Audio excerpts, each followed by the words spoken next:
العلم on line academy Bareilly شریف میں آپ کا خیر مقدم ہے۔ مدرسے میں پڑھنے کا جنہیں موقع نہیں مل سکا ان کے لیے ایک عظیم خوشخبری۔ اس اکیڈمی میں آن لائن دینی تعلیم، عالم عالمہ کورس بحسن و خوبی کرایا جاتا ہے۔ طلبہ اساتذہ سے اور طالبات معلمات سے اپنے گھر والوں کی نگاہوں کے سامنے رہ کر روزانہ بعد عشاء تقریباً 1 گھنٹہ کلاس لے کر عالم عالمہ کورس کر سکتے ہیں۔ اس کے داخلے 15 رمضان المبارک سے شروع ہو جاتے ہیں۔ تفصیل جاننے کے لیے رابطہ کریں 9897273870 پر۔ بسم اللہ الرحمن الرحیم۔ باب ما جاء من الرخصت فی کسب الحجام۔ حجام کی کمائی کے سلسلے میں، کمائی کی رخصت کے سلسلے میں جو روایتیں آئی ہیں ان کا بیان۔ حجام سے مراد ہمارے عرف کا حجام نہیں ہے، حالانکہ نفس کراہت میں دونوں فعل برابر ہیں، کسی میں شدت ہو سکتی ہے اور کسی میں ذوف ہو سکتا ہے۔ حجام سے مراد حجامہ کرنے والا، یعنی فاسد خون نکالنے والا، پچھنا لگانے والا، وہ مراد ہے حجام سے یہاں۔ تو ما قبل کے باب میں یہ پڑھا تھا کہ نبی کریم علیہ تحیت و تسلیم نے حجامہ کی کمائی سے منع فرمایا۔ اس باب میں یہ سمجھ میں آئے گا حدیث سے کہ حجامہ کرنے والے کی کمائی جائز ہے۔ نبی کریم علیہ تحیت و تسلیم نے حجامہ کرنے والے غالباً صحابی رسول حضرت ابو طیبہ، ان سے سرکار نے حجامہ کروایا اور ان کو باقاعدہ 2 صاع اناج بھی دینے کا حکم دیا کہ ان کو 2 صاع اناج دے دیا جائے۔ اگر حجامہ کی کمائی جائز نہیں ہوتی تو رسول کریم صلی اللہ علیہ وسلم ان کو 2 صاع اناج دینے کا حکم نہیں دیتے۔ اس سے معلوم ہوتا ہے کہ حجامہ کی کمائی جائز ہے۔ تو اب دونوں باب، اس سے پہلے باب میں گزرا کہ منع فرمایا، اور یہاں پر سرکار نے خود حجامہ کی اجرت عطا فرمائی۔ تو اس سے دونوں بابوں کی روایتوں میں تعارض نظر آ رہا ہے کہ ایک ممانعت پر دال اور ایک اباحت پر دال۔ تو جواب ہماری اس سے پہلے ہی سبق میں گزر چکا ہے۔ ہم نے کہا کہ یہاں پر کراہت سے مراد کراہت تنزیہ ہے، اور کراہت تنزیہ معصیت نہیں ہوتی۔ جہاں پر سرکار نے منع فرمایا وہاں پر مکارم اخلاق کو جمع کرنے پر ابھارنے کے لیے، اور جس کو طبیعتیں ناپسند کریں اس سے روکنے کے لیے ہے وہ۔ اور ظاہر بات ہے کہ حجامہ کرنے والے، اب آج کے زمانے میں تو مشینیں اور طرح طرح کے آلات آ گئے، لیکن پہلے زمانے میں حجامہ کرنے والے منہ سے خون کو چوستے تھے۔ اب ظاہر بات ہے کہ فاسد خون ان کے منہ میں آتا تھا، طبیعت اسے پسند نہیں کرے گی۔ کوئی بھی طبیعت سلیم رکھنے والا شخص ہو، سلیم طبیعت شخص ہو، اس کی طبیعت پسند اس کو نہیں کرے گی۔ اس طبیعت کی کراہت کی بنا پر نبی کریم صلی اللہ علیہ وسلم نے منع فرمایا۔ یا یہ کہ پیشہ اختیار کرنا، اس میں پیشہ اگر اختیار کرے گا تو بار بار اس کو یہی کرے گا، دن بھر میں کتنے مریضوں کو ایسے دیکھے گا اور بار بار منہ میں خون آئے گا۔ تو ایسے پیشہ اختیار کرنے سے سرکار نے منع فرمایا، لیکن یہ کراہت تنزیہ ہے، نہیں یہ تنزیہ ہے۔ اگر نہیں تنزیہ نہ ہو، اگر یہ حرام ہو، جیسے کہ اصحاب ظاہر اسی کی طرف چلے گئے، تو ایسی صورت میں نبی کریم ان کو 2 صاع اناج نہیں دیتے۔ دیکھیے حدیث پاک پڑھیے. حدثنا علی بن حجر حدثنا اسماعیل بن جعفر عن حمید، ہم سے حدیث بیان کی علی ابن حجر نے، انہوں نے کہا ہم سے حدیث بیان کی اسماعیل ابن جعفر نے، وہ روایت کرتے ہیں حمید سے، قال انہوں نے کہا سئل انس عن کسب الحجام، حضرت انس رضی اللہ تعالی عنہ سے حجام یعنی حجامہ کرنے والے شخص کی کمائی کے بارے میں سوال ہوا. فقال انس، تو حضرت انس نے فرمایا احتجم رسول اللہ صلی اللہ علیہ وسلم، رسول اللہ صلی اللہ علیہ وسلم نے حجامہ کروایا. وحجمہ ابو طیبہ، اور حضرت ابو طیبہ نے آپ کا حجامہ کیا، فاسد خون نکالا یعنی پچھنا لگایا. فامر له بصاعین من طعام، تو رسول کریم نے ان کے لیے 2 صاع غلے کا اناج کا حکم دیا کہ ان کو 2 صاع اناج دیا جائے، تو یہ اجرت ہی تو ہوئی.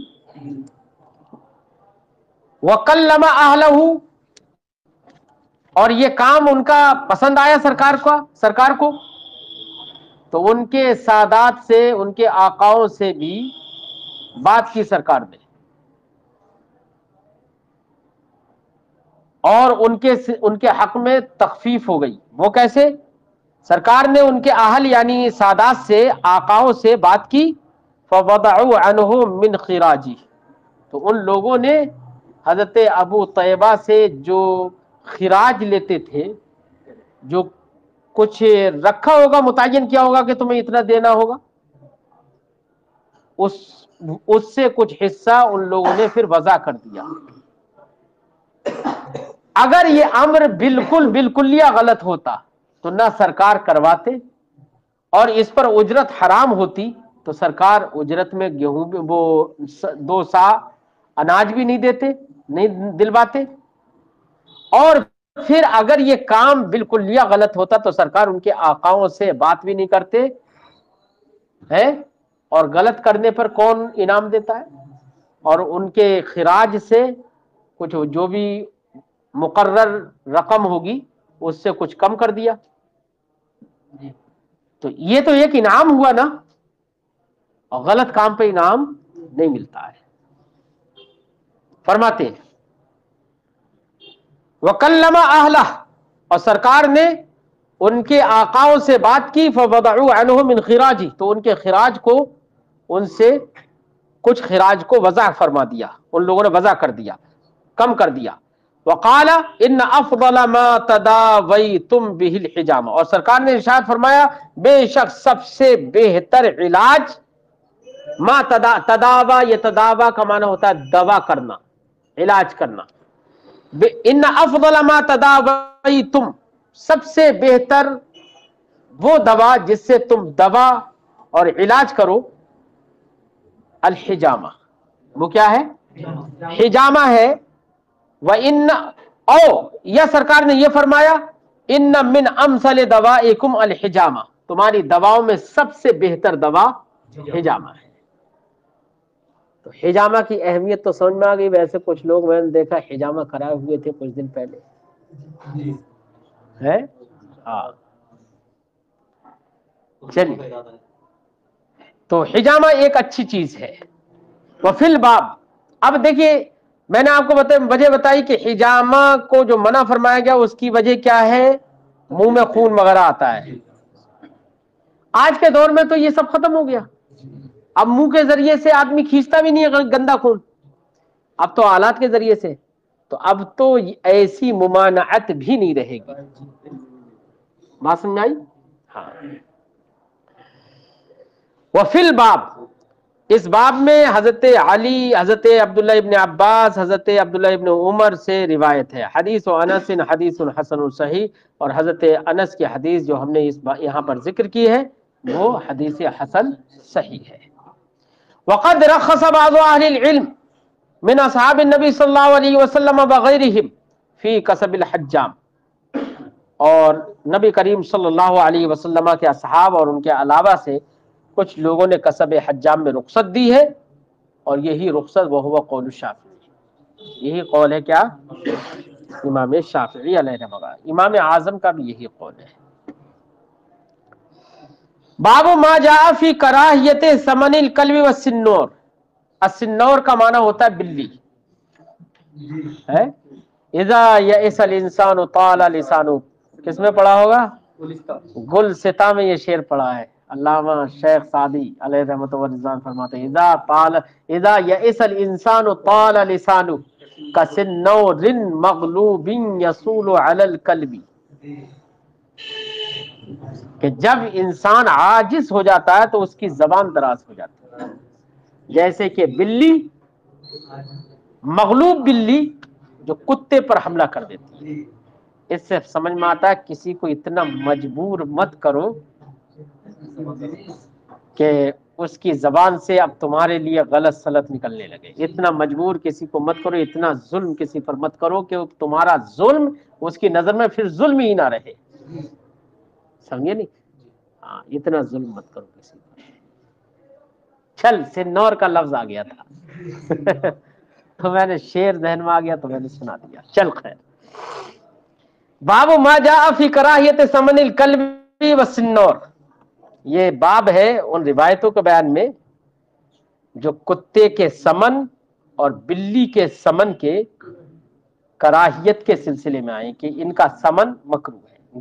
کتے پر ہم گفتگو اس سے پہلے کر چکے ہیں کہ ہمارے نزدیک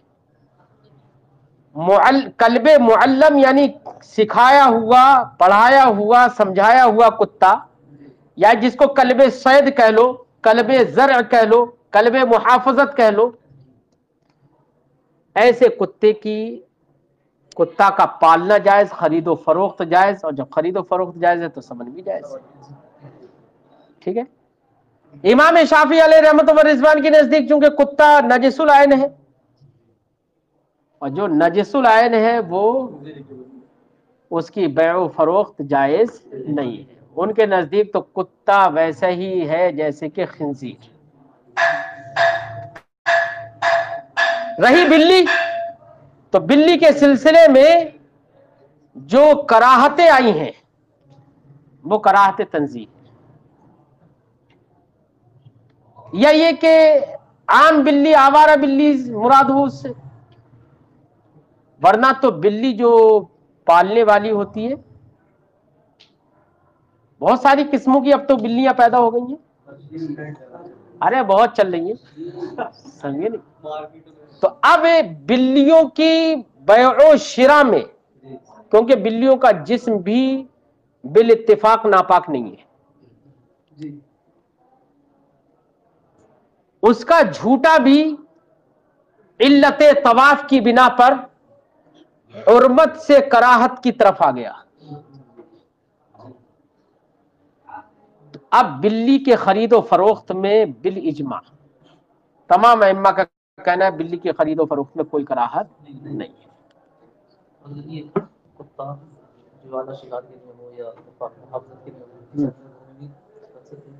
گھر میں کیوں رکھیں گے؟ محافظت کی جگہ میں ہی رکھیں گے۔ گھر میں تو دیکھیے بلا ضرورت اگر ہے تب تو حکم وہی ہوگا کہ کتا بلا ضرورت اگر گھر میں ہے تو حکم وہی ہے کہ رحمت کے فرشتے نہیں آئیں گے، پھر تو وہی حکم ہے، بلا ضرورت ہے وہاں پر۔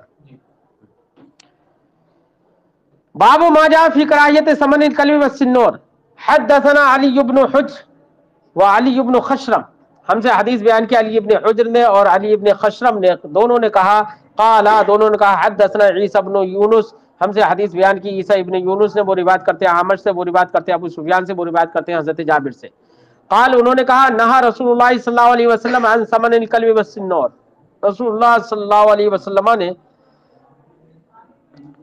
کتے کی سمن سے منع فرمایا، والسنور اور بلی کے سمن سے منع فرمایا۔ تو بلی سے مراد وہ ہے جو کہ آوارہ ہو، جو نفع بخش نہیں ہوتی ہیں، یا نہی تنزیہ مراد ہے۔ فرماتے ہیں کہ ھذا حدیث فی اسنادہ اضطراب، یہ حدیث ہے اس کے سند میں اضطراب ہے۔ وقد روی ھذا الحدیث عن الاعمش، اور اسی حدیث کی روایت حضرت اعمش سے عن بعض اصحابہ، اس طور سے ہوئی ہے کہ انہوں نے بعض اپنے اصحاب سے روایت کی ہے، اور انہوں نے روایت کی جابر سے، واضطربوا علی الاعمش، اور حضرت اعمش ہی پر اضطراب کیا ہے۔ حضرت اعمش پر من حیث عدالت کچھ لوگوں نے کلام کیا ہے، لیکن اصحاب جرح و تعدیل نے، جو مشہور ائمہ ہیں اصحاب جرح و تعدیل سے، ان میں سے تقریباً ہر ایک نے حضرت اعمش کو ثقہ قرار دیا ہے، اگرچہ کچھ لوگوں نے ضرور کلام کیا ہے۔ فی روایت هذا الحدیث واضطربوا علی الاعمش، اس حدیث کی روایت کرنے میں اعمش پر اضطراب کیا ہے علماء نے۔ وقد کرہ قوم من اہل العلم سمن الحر، اور کچھ اہل علم میں سے کچھ لوگوں نے بلی کے سمن کو مکروہ قرار دیا۔ ورخص فیہ بعضهم، اور بعض ائمہ نے اس میں بغیر یعنی کوئی کراہت قرار نہیں دی، رخصت قرار دی۔ وہو قول احمد و اسحاق، یہی قول امام احمد امام اسحاق کا۔ اہل ظاہر نے منع فرمایا، کراہت کا قول کیا، امام اعظم وغیرہ تمام ائمہ نے جواز کا قول کیا۔ وروا ابن فضیل عن الاعمش، یا ابن فضیل نے اعمش سے عن ابی حازم عن الاعمش عن ابی حازم عن ابی ہریرہ عن النبی صلی اللہ علیہ وسلم، اس سند کے ساتھ اسی حدیث کی روایت کی، من غیر هذا الوجہ، اس طریقے کے علاوہ دوسرے طریقے سے، ہے نا۔